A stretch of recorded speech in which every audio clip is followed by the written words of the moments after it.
ये प्रश्न number first का 7th पार्ट चेक करते हैं कि ये क्वाड्रेटिक इक्वेशन है कि नहीं है, है ना। तो सबसे पहले तो क्वाड्रेटिक इक्वेशंस की जो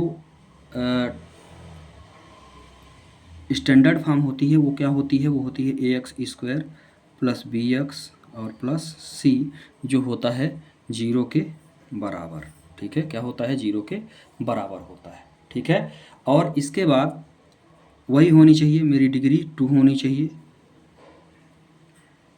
क्या होनी चाहिए, डिग्री 2 होनी चाहिए, और मेरा वेरिएबल 1 होना चाहिए, तब जाके ये क्वाड्रेटिक इक्वेशन कहलाएगा, अदरवाइज नहीं कहलाएगा। ठीक है, तो चलिए देखते हैं क्या इसको सॉल्व करने के बाद ऐसा कुछ आता है। लेकिन सबसे बड़ी चीज़ ये है कि पहले में इसने क्या दे दिया, पहले ही टर्म में इसने दिया x प्लस 2 का होल क्यूब। मतलब आपने एक फार्मूला पढ़ा होगा a प्लस बी का होल क्यूब, है ना। इसका बराबर क्या होता है, ये होता है a cube plus 3a square b plus 3ab square plus b cube. ये आइडेंटिटी होती है a प्लस बी के होल क्यूब की, यही लगेगी तब जाके हम इसको क्या कर पाएंगे, इस ब्रैकेट को खोल पाएंगे। ठीक है, तो चलिए सल्यूशन पर चलते हैं और सल्यूशन को एक बार देखते हैं कि हम इसको कैसे कर सकते हैं। ठीक है, चलिए ठीक है, इसकी आइडेंटिटी को थोड़ा सा तोड़ने का प्रयास करते हैं। तो हम इसको ये तोड़ेंगे तो ये मेरा हो गया a, ध्यान से देखिएगा, और ये वाली टर्म हो गई मेरी b, है ना।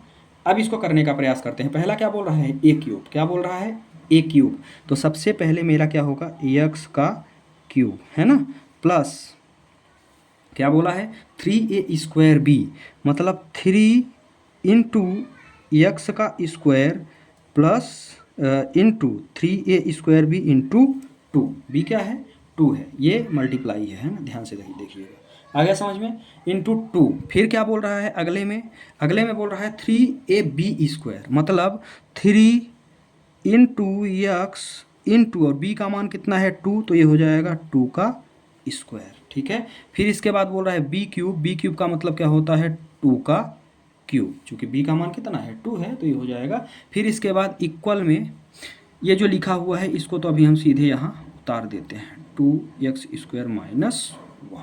ठीक है, ये हमने अभी कुछ नहीं किया, सिर्फ ब्रैकेट को इस आइडेंटिटी में तोड़ा है। अब इसको सॉल्व करेंगे, तो ये तो मेरा x क्यूब है ना, प्लस 3 2 जा 6 x का स्क्वायर प्लस 2 का स्क्वायर है तो 2 2 जा 4, 3 जा 12 x, है ना, कितना आ गया 12 x, और यहाँ पे क्या है 2 का क्यूब है, 2 2 जा 4, 2 जा 8, तो यहाँ पे हो जाएगा प्लस 8 इज इक्वल टू, इसको हम सिंप्लीफाई करने का प्रयास करते हैं तो 2 और x, तो ये क्या हो जाएगा 2x क्यूब। ठीक है, क्या हो जाएगा 2x क्यूब, और माइनस में क्या होगा, माइनस में हमारा आ जाएगा 2 का, इससे करेंगे तो माइनस हो जाएगा 2 का x। ठीक है, कोई दिक्कत है यहाँ तक। अब आगे चलते हैं, आगे क्या कर सकते हैं, अब इस वाली टर्म को हम इधर लाएंगे। तो ये वाली जो टर्म है ये तो मेरी क्या है x cube plus 6x square plus 12x, है ना, उतार रहे हैं इसको, अभी इसमें कुछ नहीं कर रहे हैं, इसको इधर लाएंगे तो 2x cube plus 2x is equal to किसके हो जाएगा, 0 के हो जाएगा। इसको सॉल्व करेंगे, दो टर्म है x क्यूब के, है ना, तो यहाँ पे क्या बचेगा मेरा, यहाँ बच जाएगा माइनस x क्यूब। ठीक है, इसके बाद स्क्वायर वाली टर्म एक ही है तो ये सीधे उतर जाएगी 6x स्क्वायर।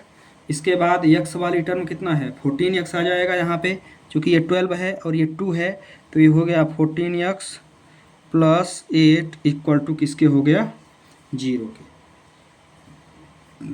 ठीक है, तो अब यहाँ क्या है, यहाँ हमने क्या बोला था डिग्री 2 होनी चाहिए, यहाँ तो मुझे डिग्री क्या मिल रही है 3 मिल रही है। ठीक है, तो यहाँ लिख देंगे दिस इक्वेशन है,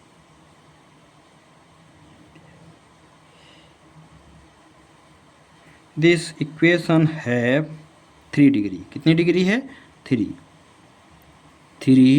डिग्री होनी कितनी चाहिए क्वाड्रेटिक में 2, है ना, तो यहाँ क्या है 3 है, so it is not quadratic equation, so it is not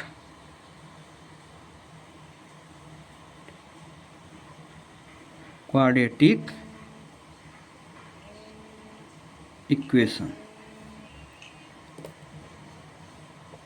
तो इस तरह से ये भी प्रश्न हो गया सॉल्व। क्यों? क्योंकि मुझे दो क्वाड्रेटिक इक्वेशंस में क्या चाहिए, मुझे डिग्री चाहिए 2, लेकिन यहाँ पे मिल रही है 3, इसलिए यह क्वाड्रेटिक इक्वेशन नहीं होगा। तो इस तरह से ये प्रश्न भी हो गया समाप्त। इसका स्क्रीनशॉट आप ले सकते हैं।